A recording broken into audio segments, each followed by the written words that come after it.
जब हम अपने घरों में सुरक्षित होते हैं, जब संसद के भीतर लोकतंत्र की बहस चल रही होती है, जब लोग हर मौसम का लुत्फ उठा रहे होते हैं, तब बाहर कुछ लोग ऐसे होते हैं जो भीड़, तनाव, पत्थर और चोट के बीच भी गर्मी, बरसात और सर्दी को झेलते हुए अपनी ड्यूटी पर डटे रहते हैं। वो पुलिसकर्मी हैं, वो आरएएफ के जवान हैं, वो सुरक्षा कर्मी हैं जो किसी राजनीतिक पक्ष के लिए नहीं बल्कि कानून व्यवस्था और हमारी सुरक्षा के लिए तत्पर रहते हैं। 20 जुलाई के संसद मार्च के दौरान ड्यूटी निभाने वाले इन्हीं सुरक्षा कर्मियों को कल दिल्ली में सलाम किया गया। इस जज्बे का नाम था सम्मान भी, संवाद भी, सल्यूट टू आवर प्रोटेक्टर्स। और इस समारोह में सिर्फ जवानों को सम्मान नहीं मिला, बल्कि समाज ने उन परिवारों के दर्द को भी महसूस किया जिनके अपने ड्यूटी निभाते हुए घायल हुए थे। नमस्कार, आप देख रहे हैं आपका अपना न्यूज चैनल सत्य सर्वोच्च न्यूज और मैं हूं सोम। जाता ये देश में नहीं बर्दाश्त किया जाएगा।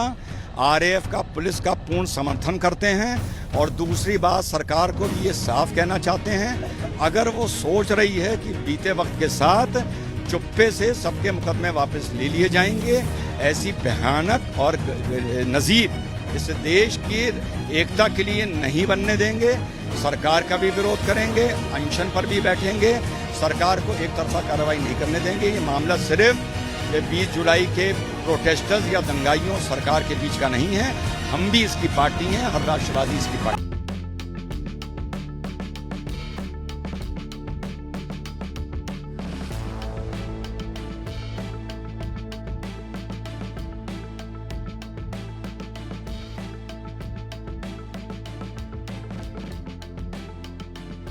दिल्ली के पार्लियामेंट स्ट्रीट थाना परिसर के बाहर शनिवार को एक अलग ही दृश्य देखने को मिला। हाथों में तिरंगा था, फूलों की माला थी और चेहरे पर कृतज्ञता और संतोष की मुस्कान थी, क्योंकि सामने खड़े थे वो सुरक्षा कर्मी जिन्होंने 20 जुलाई के संसद मार्च के दौरान कानून व्यवस्था संभाली थी। ये समारोह था सम्मान भी, संवाद भी, जिसे अधिवक्ता और सत्य सर्वोच्च के मुख्य संपादक डॉक्टर सैयद रिजवान अहमद ने आयोजित किया था। इस कार्यक्रम का मुख्य उद्देश्य उन जवानों, उन सुरक्षा कर्मियों के प्रति आभार व्यक्त करना था जिन्हें 20 जुलाई और उसके बाद हुए कॉकरोच प्रदर्शन के दौरान उनकी ड्यूटी को लेकर कटघरे में खड़ा कर दिया गया था। इस कार्यक्रम में दिल्ली पुलिस और रैपिड एक्शन फोर्स यानी आरएएफ के जवानों का सम्मान किया गया। कार्यक्रम का नाम था सल्यूट टू आवर प्रोटेक्टर्स। इस मौके पर बड़ी तादाद में लोगों ने सुरक्षा कर्मियों के प्रति आभार जताया। कई पुलिस अधिकारियों को फूलों की मालाएं पहनाई गईं। लोग हाथों में तिरंगा लेकर पहुंचे। ढेर सारे बैनर्स पर दिल्ली पुलिस, आरएएफ और सीआरपीएफ के जवानों को संसद की सुरक्षा के लिए धन्यवाद दिया गया और बड़ी संख्या में लोग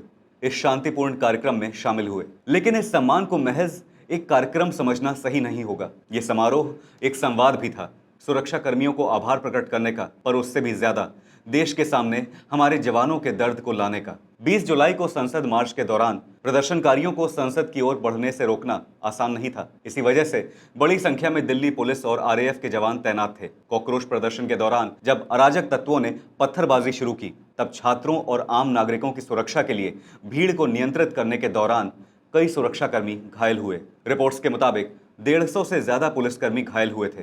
कई जवानों को उपचार की जरूरत पड़ी थी और उससे भी ज्यादा दर्द इस बात का था कि इन सुरक्षा कर्मियों को अपनी ड्यूटी निभाने के लिए, लोगों और संसद की सुरक्षा करने के लिए, यहां तक कि खुद को बचाने के लिए जब सख्ती करनी पड़ी तो इन्हें ही कसूरवार ठहराया जाने लगा। यानी जिस वक्त प्रदर्शनकारी अपने मुद्दे को लेकर सड़क पर थे, उसी वक्त पुलिसकर्मी भी अपने मोर्चे पर थे। उनका काम था भीड़ को नियंत्रित करना, कानून व्यवस्था बनाए रखना और संसद की सुरक्षा सुनिश्चित करना। इसी जिम्मेदारी को याद करते हुए कार्यक्रम में सुरक्षा कर्मियों के साहस को सम्मान दिया गया। कार्यक्रम में सुप्रीम कोर्ट के अधिवक्ता डॉक्टर सैयद रिजवान अहमद ने सुरक्षा कर्मियों की भूमिका की सराहना की। उन्होंने कॉकरोच प्रदर्शन के परिप्रेक्ष्य में कहा कि वो पुलिस और आरएएफ का समर्थन करते हैं और साथ ही कहा कि अगर सरकार उपद्रवियों के खिलाफ दर्ज मुकदमे वापस लेगी तो वो सरकार का भी विरोध करेंगे।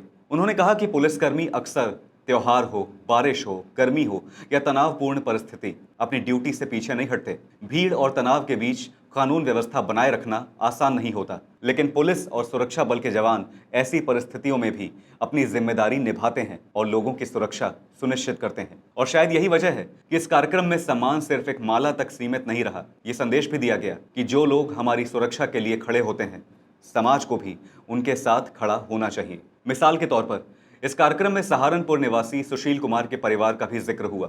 उनकी बहू दिल्ली पुलिस में सिपाही हैं। 20 जुलाई के संसद मार्च की ड्यूटी के दौरान उन्हें भी चोट लगी, लेकिन चोट के बावजूद उन्होंने अपनी ड्यूटी निभाई। ऐसे ही कई पुलिसकर्मियों के साहस और कर्तव्य निष्ठा को कार्यक्रम में याद किया गया। गौरतलब है कि संसद मार्च से जुड़ी घटनाओं के बाद कुछ पुलिसकर्मियों के परिवारों ने भी अपनी पीड़ा हम सबके सामने रखी थी। सुरक्षा कर्मियों के परिजनों ने दावा किया था कि हिंसा के दौरान 250 से ज्यादा पुलिसकर्मी घायल हुए। उन्होंने कहा था कि पुलिसकर्मी भी इस घटना के पीड़ित हैं और उन्हें भी न्याय मिलना चाहिए। परिजनों ने घटना की निष्पक्ष जांच और दोषियों पर कार्रवाई की मांग की थी। उनके मुताबिक कॉकरोच प्रदर्शन के दौरान 110 से ज्यादा barricade, 350 helmet, 300 body protector, 20 loud hailer, 10 hand held metal detector, 1 X ray baggage scanner और 25 से ज्यादा सरकारी वाहन व निजी संपत्ति को नुकसान पहुंचा। परिवारों का कहना था कि पुलिसकर्मी कानून व्यवस्था बनाए रखने के लिए ड्यूटी पर थे और उनकी चोटों तथा परिवारों की पीड़ा को भी सामने रखा जाना चाहिए। इस पूरे मामले में पुलिसकर्मियों के परिवारों की ओर से एक बात पर खास जोर दिया गया था कि लोकतंत्र में प्रदर्शन का अधिकार है, पर हिंसा का नहीं। उनका कहना था कि उनका मकसद छात्रों को दोषी ठहराना नहीं है। उनके मुताबिक प्रदर्शन में असामाजिक तत्वों ने हिंसा फैलाकर हालात बिगाड़े, जिसकी वजह से कई पुलिसकर्मी घायल हुए। यानी सवाल सिर्फ प्रदर्शन का नहीं था, सवाल उस सीमा का था जहां विरोध प्रदर्शन कानून व्यवस्था के लिए चुनौती बन जाए।